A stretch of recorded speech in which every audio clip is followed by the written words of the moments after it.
तो शुरू करते हैं आज की कहानी। एक बार गौतम बुद्ध एक स्थान पर बैठे थे। तभी उनका एक शिष्य उनके समीप आया और बोला, महात्मा जी, मैं व्यक्ति के जीवन के बारे में आपसे कुछ पूछना चाहता हूँ। महात्मा जी ने कहा, पूछो, क्या पूछना चाहते हो?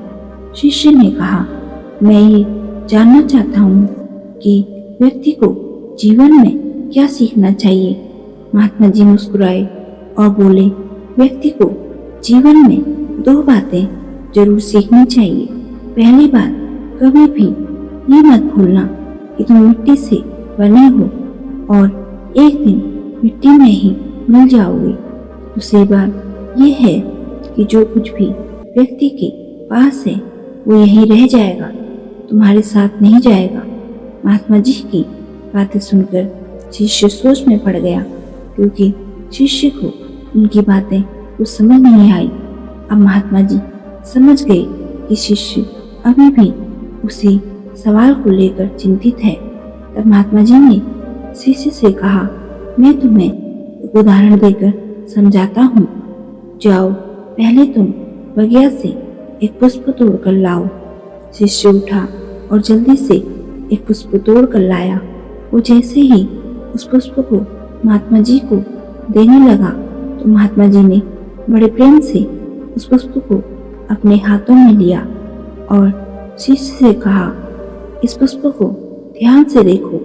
अब ये कितना सुंदर दिख रहा है, परंतु कुछ ही घंटों में ये पुष्प मुरझा जाएगा और धीरे धीरे मिट्टी में मिल जाएगा। तुम भी अभी इस पुष्प की तरह ही हो। फिर महात्मा जी ने कहा, जाओ और नदी के किनारे से थोड़ी सी बालू लेकर आओ। शिष्य दौड़ कर गया और एक थैले में थोड़ी सी बालू लेकर बुद्ध के समीप पहुंचा। बुद्ध ने बालू के थैले को अपने हाथों में लिया और उसमें से एक मुट्ठी बालू निकालकर शिष्य के हाथों में दिया और कहा, इस बालू को अपने हाथों में रखे रहना और जोर से पकड़ना ताकि बालू नीचे ना गिर पाए। शिष्य ने वैसा ही किया जैसा महात्मा जी ने कहा। थोड़ी देर में शिष्य के हाथों में दर्द होने लगा और देखते ही देखते उसके हाथों से वो बालू धीरे धीरे फिसलते हुए जमीन पर गिरने लगी।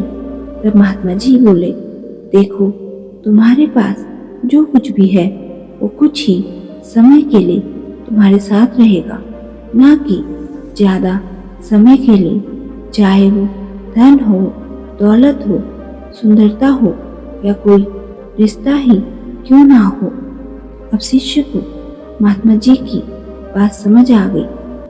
इससे उसने सीखा कि जिंदगी में मोह, माया और अहंकार को त्यागना सबसे जरूरी है।